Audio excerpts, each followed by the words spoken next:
Bismillahirrahmanirrahim. Assalamualaikum warahmatullahi wabarakatuh. A'udzubillahi minasyaitonir rajim. Bismillahirrahmanirrahim. Alhamdulillahirabbil alamin. Wassalatu wassalamu ala sayyidil anbiya'i wal mursalin sayyidina Muhammadin wa ala alihi wa ashabihi ajmain. Yang saya hormati Bapak Ketua Perwira Kecamatan Gulkun, beliau Bapak Besar Presiden Budi, Bapak Ibu segenap panitia penyelenggara workshop yang saya cintai, juga peserta workshop kurikulum merdeka di Kecamatan Beringin yang saya banggakan. Bapak Ibu yang saya hormati, sebelum saya masuk acara, pernah nggih kaleng nggih? Oh, dereng. Tapi selesai ya saya pernah memakamkan nama saya. Kok menapa pakai ya, melihat juga di sana ada moderasi beragama dan penguatan moderasi beragama di sekolah. Sebenarnya tidak hanya untuk guru agama, semuanya saja. Tapi kadung tak tulis guru agama ya tidak apa-apa, karena ini ranahnya untuk kita semuanya. Nama saya sudah tidak asing lagi, Pak Samsudin. Kalau nama pendek ya cukup Asam. Kemudian saya menjadi awas PA itu sejak tahun 2017 sampai insya Allah mudah-mudahan tidak halangan akhir tahun ini saya memberi kesempatan kepada yang wis wayahe saya istirahat karena sudah genap usia 60 tahun insya Allah akhir tahun ini. Saya kebetulan tugasnya itu termasuk orang yang pergi. Kalau biasanya itu kan begini, orang itu kalau diberi tugas dari mulai awal lagi adopsi, kemudian setelah menjelang corona atau sudah usianya mendekati corona itu biasanya lebih dekat. Kalau ini termasuk orang yang nakal. Kenapa? Ketika saya jadi guru tahun 80, habis saya belum apa orang dengan tahun berapa? Dan 97 masih diucap ulun.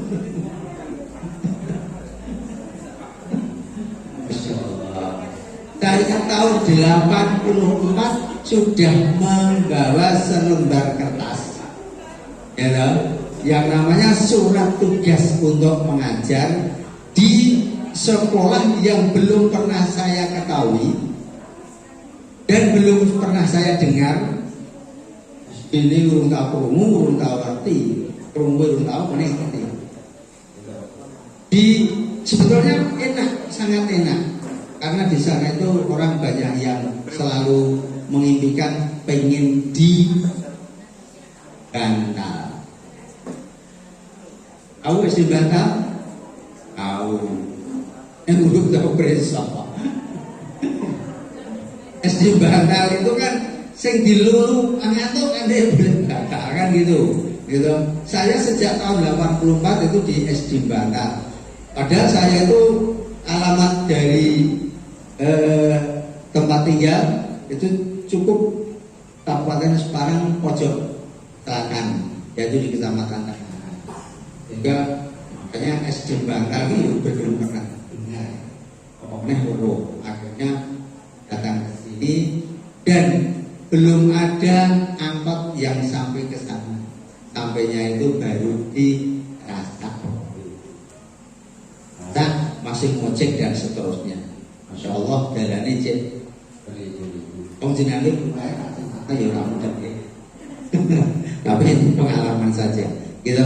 Lah, tadi kan saya cerita, nak wong kuwi biasane pengine bar cedak terus barato nek cedak. Saya itu sebetulnya sudah jauh itu waktu itu. Tapi setelah itu tahun 84, 85, 86 ketemu sering bertemu begini kan akhirnya akan memandang teman. Kan gitu waktu itu. Ya dong, kode-kode masih akhirnya setelah itu ketemulah seorang gadis cantik yang saat itu menurut saya paling cantik sedunia. Saya pinang dan saya jadikan istri sampai sekarang.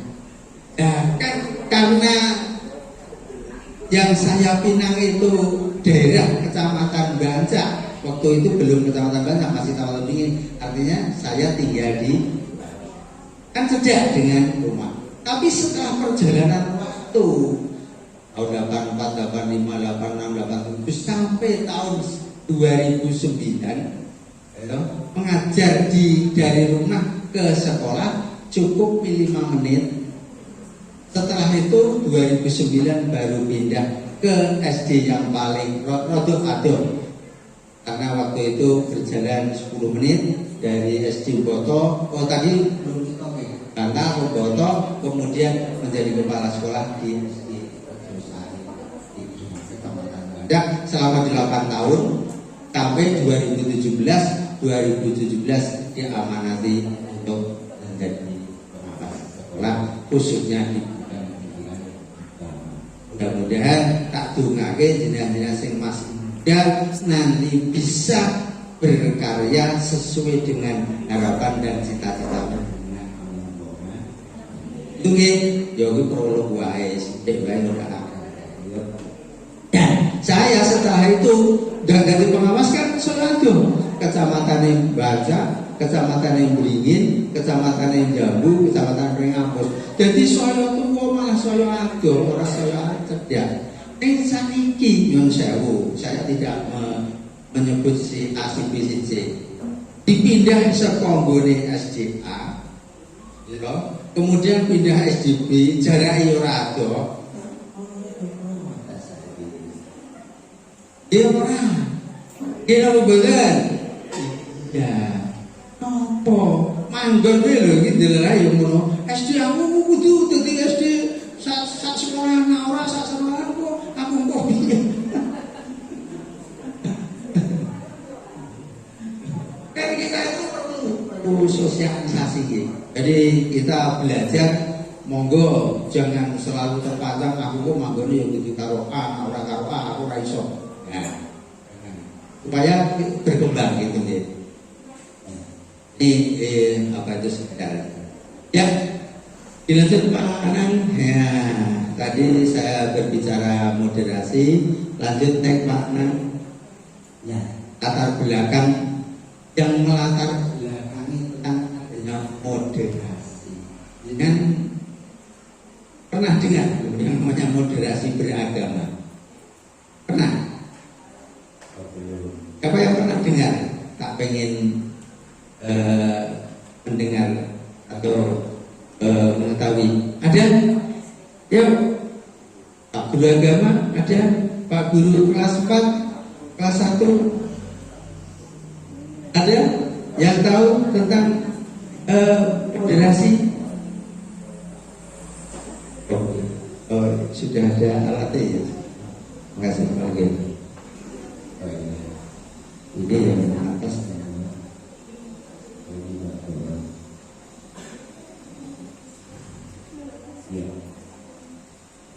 Jadi yang namanya moderasi beragama di sekolah. Moderasi itu apa? Moderasi itu kalau diistilahkan dengan bahasa kita, orang yang berpandangan luas. Orang yang berpandangan luas tentang agama. Maka saya mengatur ini sebetulnya tidak hanya untuk guru agama, semua guru pun harus berpandangan luas tentang agama. Gitu. Harus berpandangan luas tentang agama. Nah, makanya mengapa harus ada tentang pengetahuan moderasi beragama? Kita harus berpandangan yang lebih luas tentang agama. Karena apa? Kita tahu bahwa di Indonesia itu terdiri dari berbagai macam pulau. Ada berapa pulaunya ya? Indonesia Pak? Pinten? Ribuan ya. Nah, ribuan itu tepatnya piro? 17 ribuan, Masya Allah. Dan karena banyak pulaunya itu, maka kita sebagai guru, saya tidak menyebut guru agama, guru itu harus punya pandangan yang luas tentang agama. Karena agama itu kan dipandang sempit. Misalkan orang yang berpandangan sempit tentang agama itu kan mungkin, oh dia apa Kanjeng Nabi Muhammad. Kalau yang beragama Islam itu pakaiannya pakai jubah. Orang Indonesia itu pakai jubah. Misalkan seperti itu. Itu berarti pandangan agamanya belum luas. Karena berbagai macam pulau di Indonesia yang sekitar 17 ribuan itu berbagai macam kebiasaan. Ada budayanya. Jadi ada kebudayaan orang Jawa, orang Maluku, orang Sumatera, orang Batak, orang Sunda, bahkan Jawa saja, Jawa Timur, Jawa Barat, Jawa Tengah, itu sudah berbeda-beda. Maka harus kita perhatikan. Itu yang melatar belakang kita harus punya pandangan yang luas tentang agama. Kemudian sukunya juga berbagai macam suku. Kemudian bahasanya juga berbagai macam bahasa. Kemudian ras dan agama otomatis. Agama di Indonesia ada kurang lebih berapa? 5 agama. 5 agama itu berarti nanti cara pandangnya sudah berbeda-beda. Kita bahas satu apa? Pokok berapa kelingan aku ya wong kene ya anak-anak sing yo gak menika lucu. Kemudian perilakunya juga berbeda dan yang lain-lain. Ini yang melatar belakangi mengapa kita sebagai guru, baik itu guru agama maupun guru kelas 1, kelas 2, kelas 3 dan sebagainya, itu harus punya wawasan yang luas tentang agama. Nah, maka dengan adanya berbagai macam hal tersebut, maka Menteri Agama punya kepentingan supaya keberadaan di Indonesia itu tidak terjadi hal-hal yang tidak diinginkan. Maka Menteri Agama membuat MOU, Kepala Kantor Kanwil Pendidikan, Kanwil Kantor Wilayah Kemenag Kabupaten atau Kota itu mensosialisasi tentang moderasi beragama bagi satu pengawas, termasuk saya waktu itu, kemudian ada kepala sekolah atau madrasah, guru di sekolah atau di madrasah, serta siswa-siswi yang ada di sekolah. Nah, saat ini kebetulan saya menyampaikan tentang moderasi beragama dengan Bapak Ibu guru maupun Bapak Ibu kepala sekolah. Nah, program ini dirancang yaitu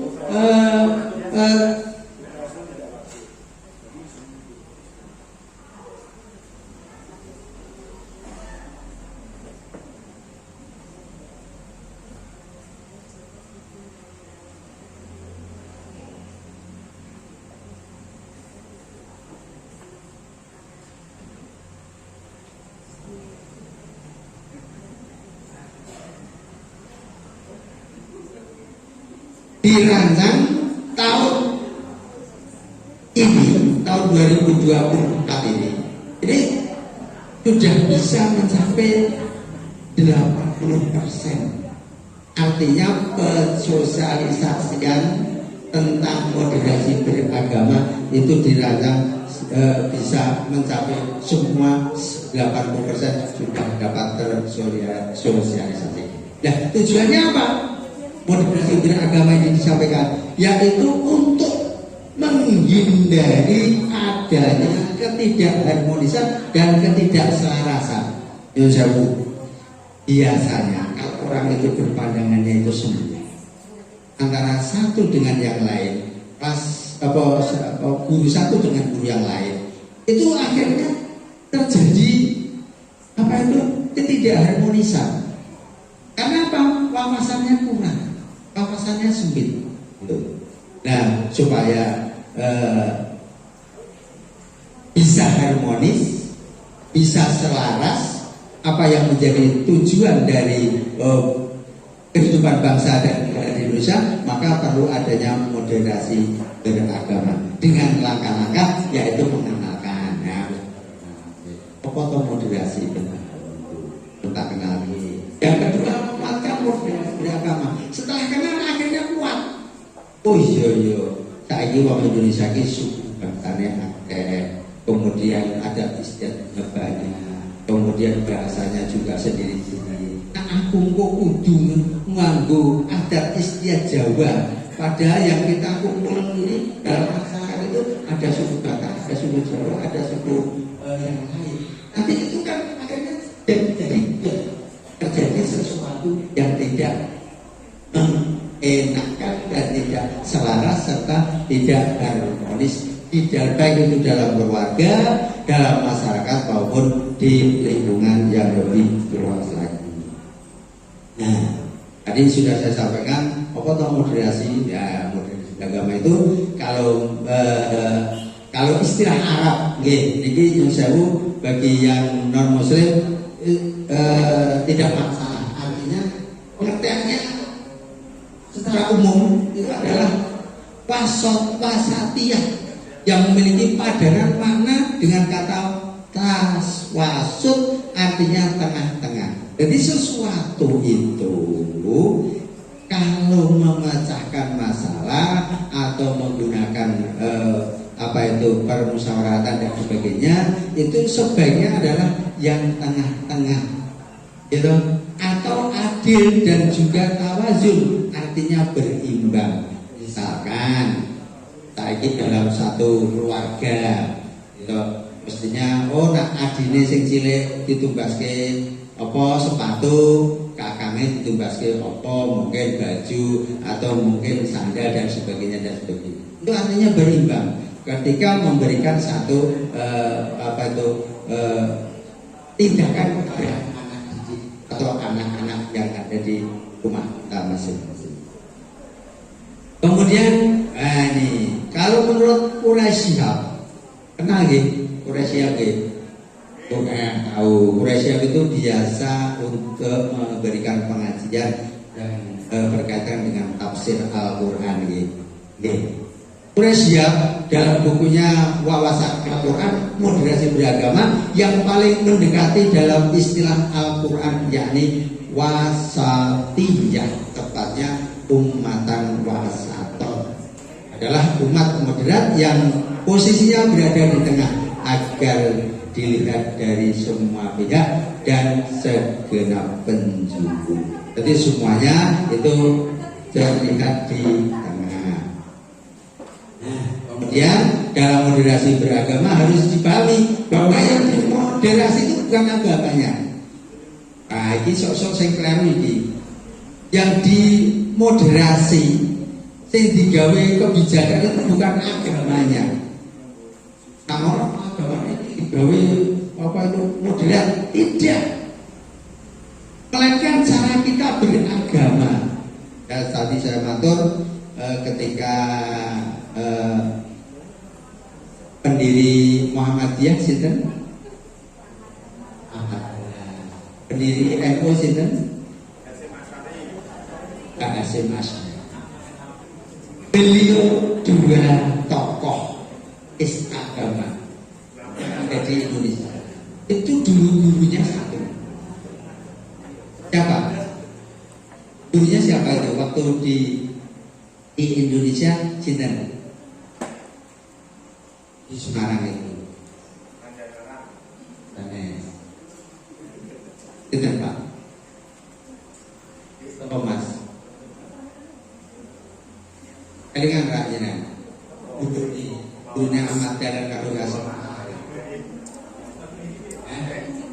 yang ada di Semarang itu loh.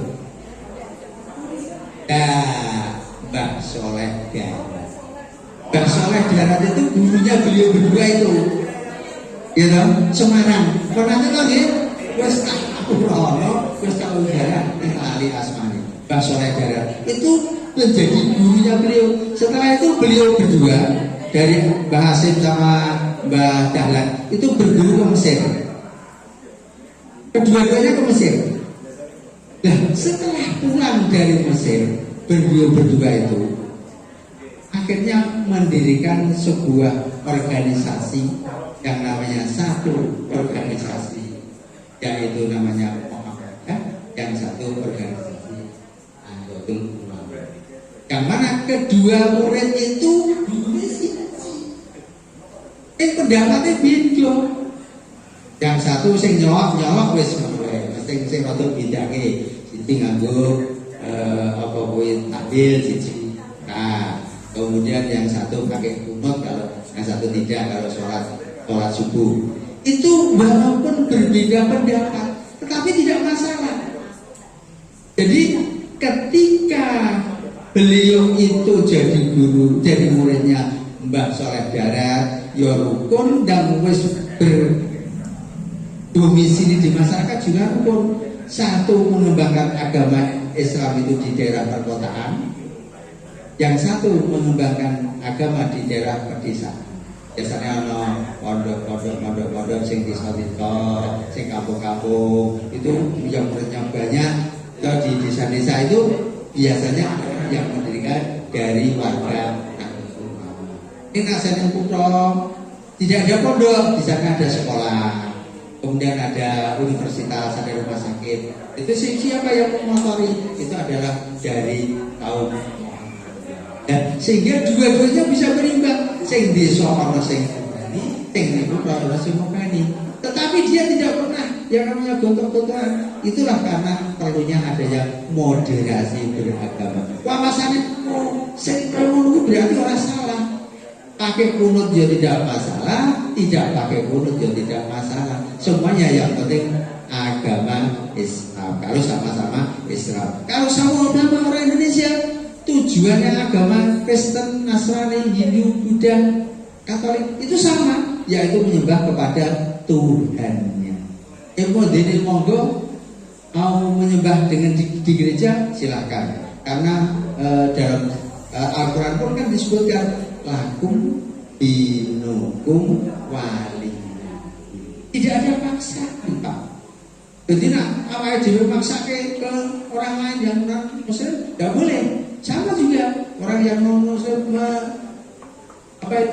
memaksakan gendanya untuk masuk non muslim keluar dari Islam juga tidak boleh, karena sudah lakum dinukum wali. Bagimu agamamu dan bagiku agamaku. Jadi monggo terserah, Allah saja memberikan seperti itu. Kemudian selanjutnya, moderasi beragama, jadi dapat ditarik pengertian bahwa moderasi beragama di sekolah, kita di sekolah, cara pandang, sikap dan praktek beragama yang dilakukan secara moderat, yakni dengan memahami dan mengamalkan ajaran agama secara tidak ekstrim.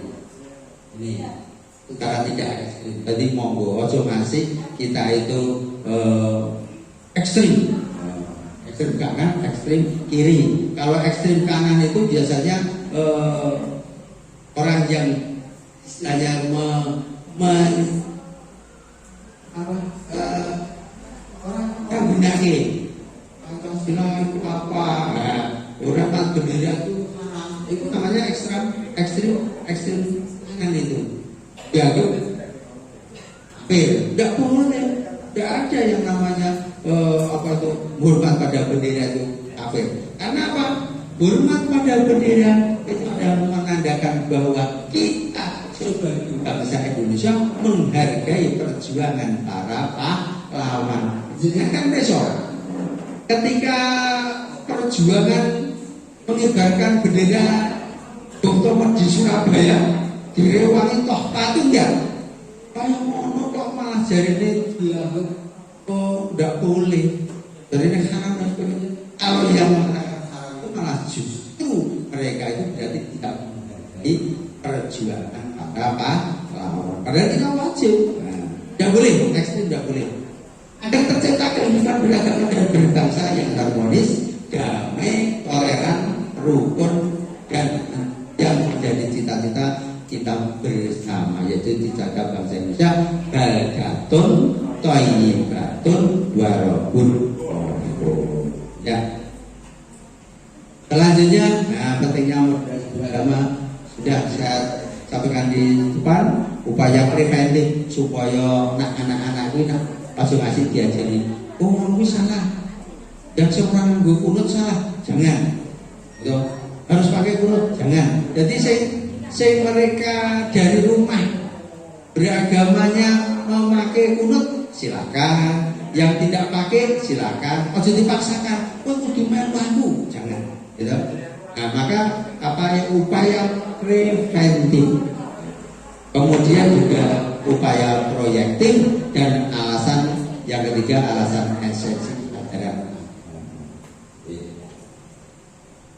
Berikutnya indikator moderasi beragama di sekolah itu wawasan kebangsaan. Kalau sudah moderat berarti wawasannya kebangsaan. Yang diutamakan itu bangsa, orang kelompok, orang individu. Harus toleran, kemudian harus anti kekerasan. Maka dilarang ada bullying. Gitu. Kami warga sekolah menolak adanya bullying. Nah, di sana ini nyambung dengan bullying itu kita larang. Kemudian ramah tradisi. Nah, maka di dalam kurikulum Merdeka ada yang namanya tradisi yang ada di lingkungan masing-masing kan dipelihara toh. Nah, dengan cara mengembangkan P5-nya itu di sana ada budaya apa itu diambil. Jadi yang namanya tradisi itu harus kita perhatikan. Maka di sini ada ramah tradisi. Ya, klasifikasi Islam moderasi beragama moderat dalam ibadah. Nah, mau tadi sudah saya sampaikan moderat. Pandangannya luas. Wih, ibadah wih ini monggo, ini monggo terserah. Itu sesuai dengan keyakinan masing-masing. Moderat dalam tasrih.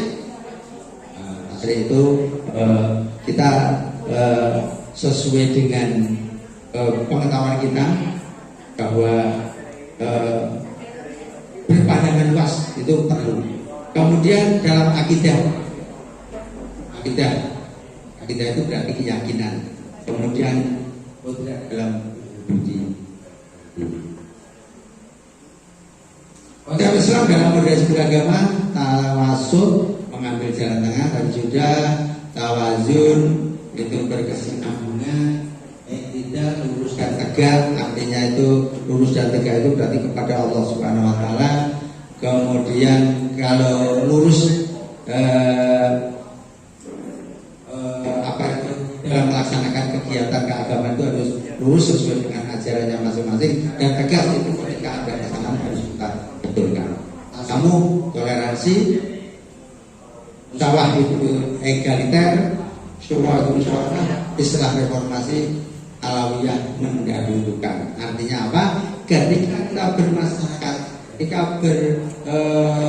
bersosialisasi harus mendahulukan kepentingan yang lebih, misalnya untuk agama, untuk pribadi harus kita sampaikan.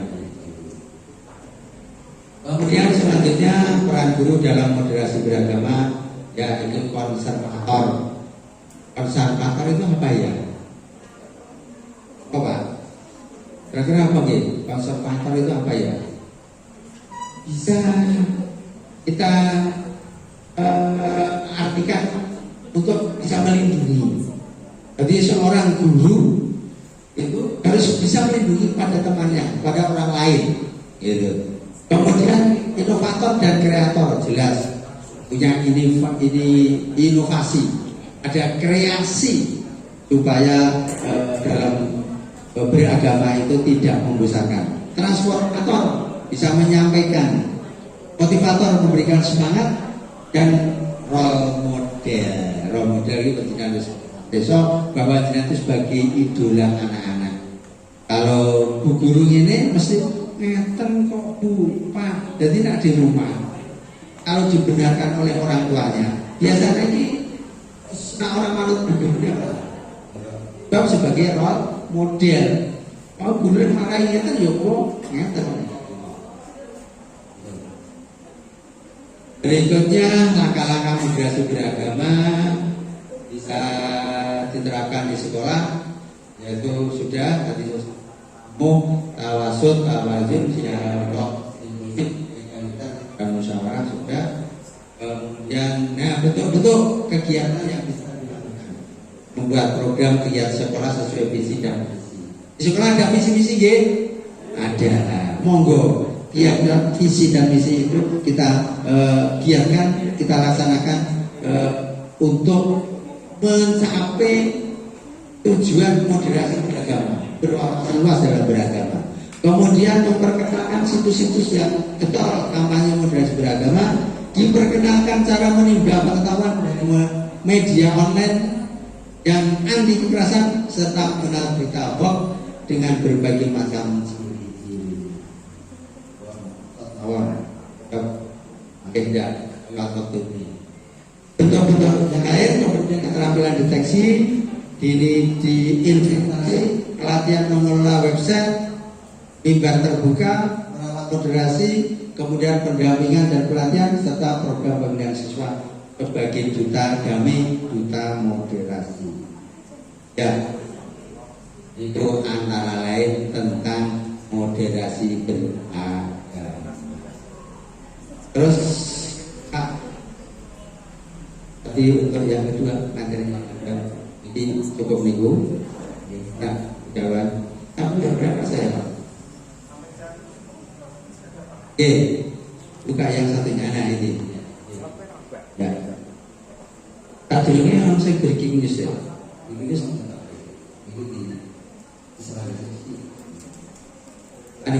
Nanti tutup dulu di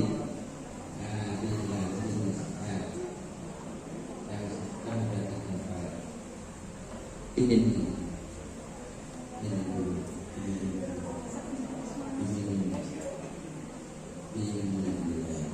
Nah,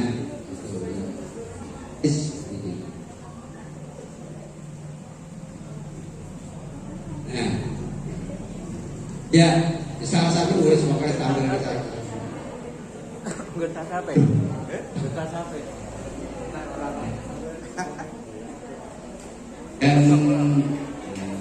Sini Pak. Kisah saja kisah. Nah, ini saya punya kisah. Mungkin jenengan harus pernah mendengar kisah Pak Seribu. Pun ngerti nggih, mana ini?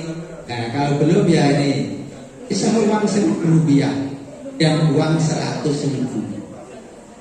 Uang Rp100.000 dan Rp1.000 atau 1.100 yang sama-sama dicetak di Bank Indonesia dan berbahan kertas yang sama. Pada saat yang bersamaan pula yang keluar dari bank, 4 bulan kemudian keduanya bertemu lagi di dompet seorang pemuda dan terjadilah percakapan di antara mereka. Duit mau saya ngomong ya. Gitu. Jenengan kan duitnya kan ono 10.000, ono 100.000, ono 1.000, ono sing biru, sing abang dan sebagainya. Nah, percakapannya bagaimana? Nah ini, ini kata yang 100.000.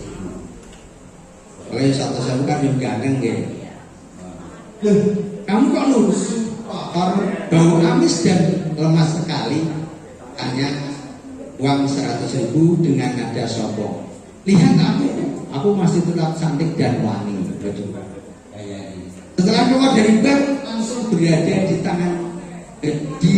tangan bawah.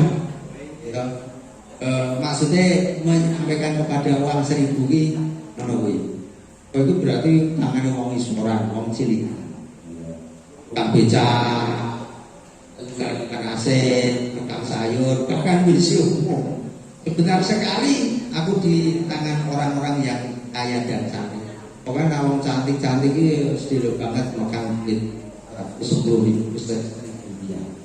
Nah, beda dengan saya. Begitu keluar dari bank, aku disambut oleh tangan cantik dan wangi jijunya. Aku dan ditempatkan di dompetnya yang selalu dikasih parfum. Aku pun jarang keluar dan berpindah tangan. Andai berpindah paling-paling ke mall, restoran, hotel dan lain-lain. Yang enak begitu jawab 100.000 dengan sombongnya.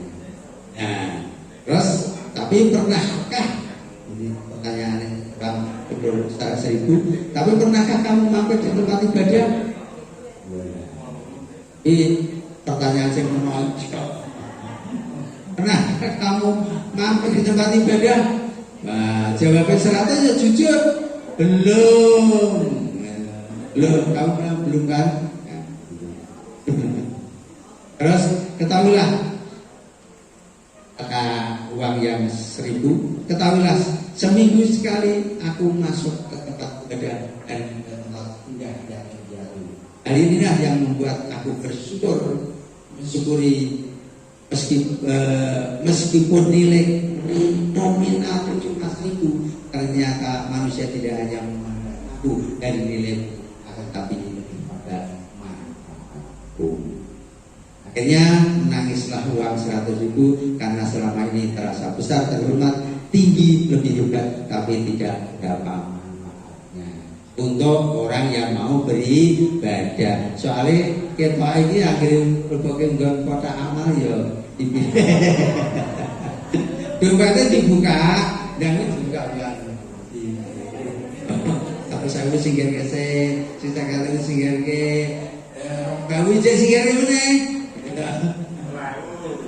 Aku singgir ke yang ketemu saya lagi di Lombok ini, Masya Allah. Mudah-mudahan ini ya dan para kaya ceritanya sama 100.000 dan 1.000 rupiah. Ya, apa kemudian yang sampai tadi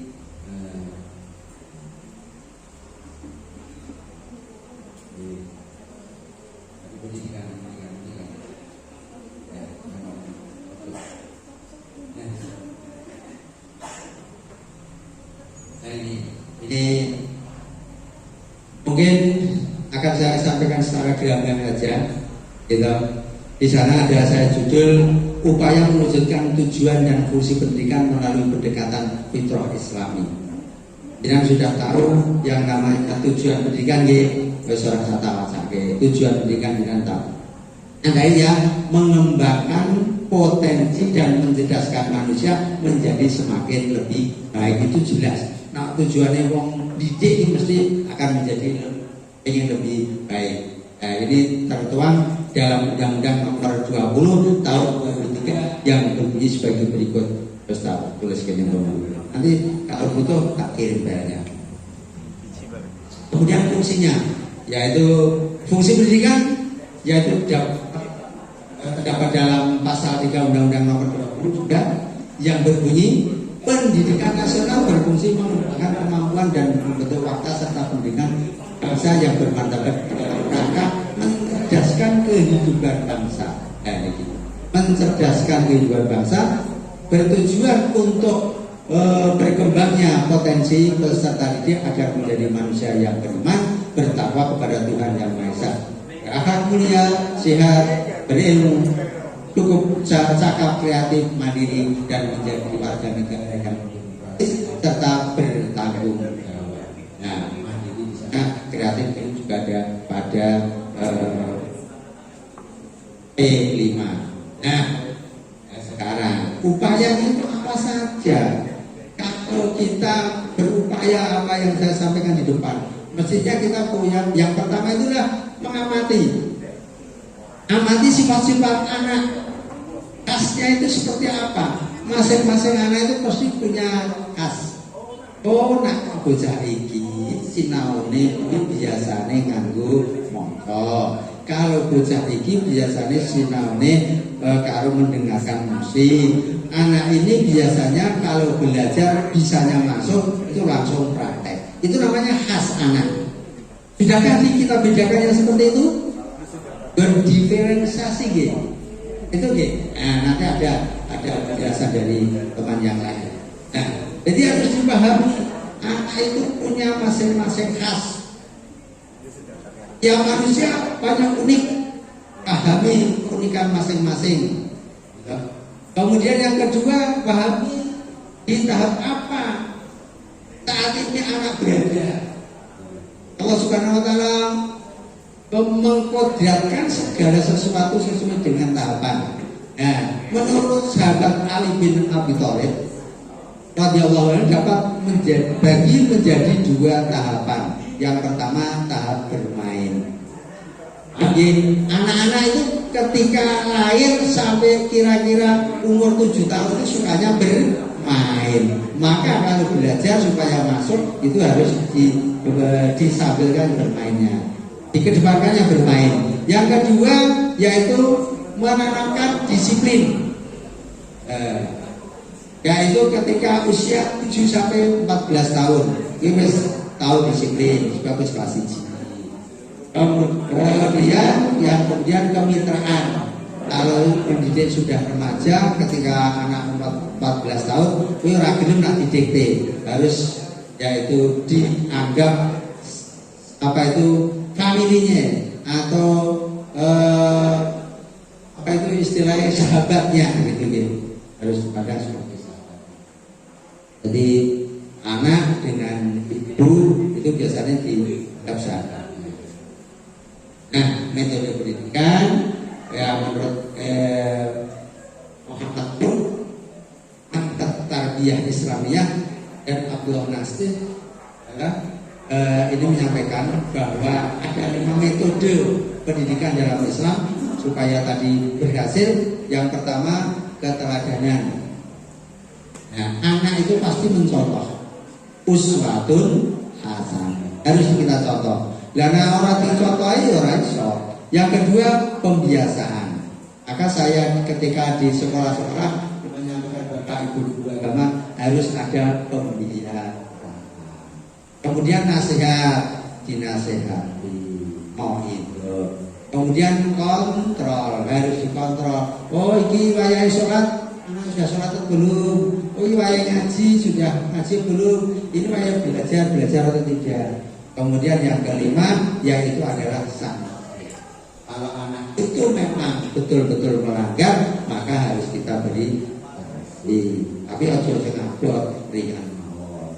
Nah, isi pendidikan yaitu pendidikan keimanan jelas. Yang pertama itu harus kita tanamkan keimanan kepada Allah Subhanahu Wa Taala. Kemudian akhlak kita harus utamakan. Ojo masih dengan orang tua digawe yo wani dan sebagainya, harus kita berakhlak yang baik. Kemudian fitrah atau pemikir, kemudian fisik, olahraga, kemudian sosial, bersosialisasi dengan masyarakat, atau kemudian masjid, musola dan sebagainya. Kemudian pendidikan kejiwaan, kepribadian. Nah, di sana ada pendidikan kejiwaan. Kemudian yang ke-7 pendidikan kejenisan atau seksual. Dan maksudnya adalah harus diberitahu kalau anak sudah usia sekian itu sudah menstruasi, ini caranya mensucikan menstruasi. Orang tinggal ini kan dia tidak tahu, gitu. Terutama ibu itu harus, oh ini anakku wedok kok wis men, ini caranya. Harus kita beritahu. Kalau tidak nanti bahaya. Kemudian selanjutnya sudah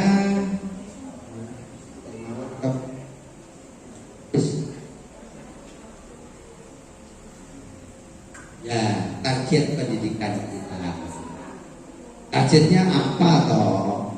Nah, kalau kita sudah berupaya seperti itu tadi, kita punya target.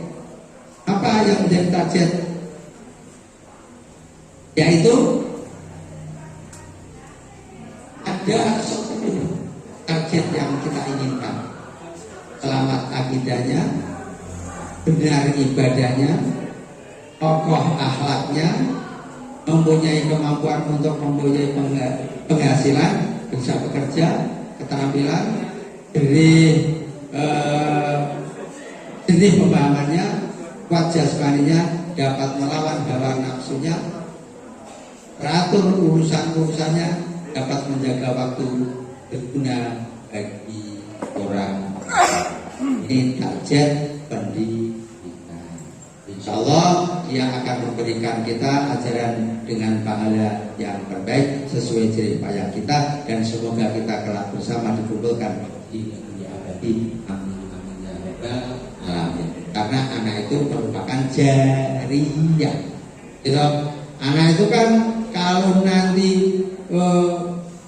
kita sudah tidak ada, siapa yang jadi yang bisa kita andalkan? Kalau anak-anak bisa memberikan apa itu katakanlah doa-doa ketika kita sudah meninggal dunia. Ya, kata-kata bijak menjadi cerdas dan berkarakter adalah tujuan utama kedua pendidikan. Pengetahuan adalah kekuatan, informasi membebaskan, pendidikan adalah premis kemajuan di setiap masyarakat, di setiap keluarga. Ini kata dari COVID. Akar pendidikan itu pahit, tapi buahnya sangat manis.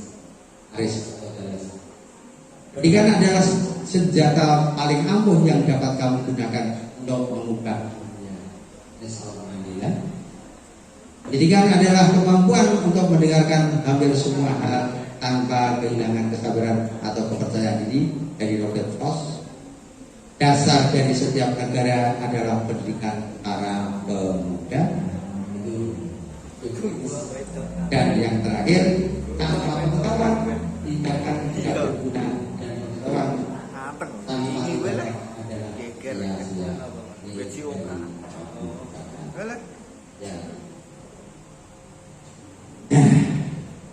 Nasihat dari Sunan Ampel sebelum itu. Ya, nasihatnya bagaimana? Sunan Ampel itu gimana ya? Di Surabaya. Sunan Ampel itu berpesan, Pak, jika engkau bertemu orang yang sombong, maka pujilah dia. Biasanya orang sombong itu nak dipuji jadi gitu. Wes pokoknya orang sombong itu bujune dipuji. Nak ora dipuji, wah wis kuwi diawasi. Jika engkau bertemu orang yang sedih, maka kasihanilah dia. Kenapa orang sedih? Kasihanilah dia. Sakit. Jika engkau bertemu orang yang sopan dan lemah lembut, maka berbuat baiklah lebih baik daripadanya. Dan insya Allah kalau sudah penjenengan bisa berbuat seperti itu, engkau tidak akan mempunyai musuh. Tidak akan punya musuh. Mergo sing sombong ya wis diunggahke, sing rekoso ya dimesakake, gitu. Kemudian yang apa itu orang yang sopan lemah lembut kita berbuat baik kepada mereka, maka insya Allah kita akan menjadi teman yang baik, akan menjadi keluarga yang baik, akan menjadi bangsa yang baik, tercipta negara yang adil, makmur, sejahtera. Kalau dalam istilah baldatun thayyibatun wa rabbun ghafur. Maka kok wis digawe ngono wae, kita sudah berbuat seperti itu, kok masih ada orang yang membenci kepada kita, maka musuhnya itu adalah pasti orang. Ya nek wis diapiki, ya sing sombong ya wis diunggahke, sing rekoso ya wis ditulungi. Kok iki ana musuhe, oh berarti musuh iki ya dianggep wong. Saya kira itu yang bisa saya sampaikan. Kurang lebihnya saya mohon maaf karena sudah jam 9.30. Sudah kelewat berapa menit Bu? Waktu saya tidak cukup nggih? Oke, terima kasih. Ada kurang lebihnya saya mohon maaf. Assalamualaikum warahmatullahi wabarakatuh.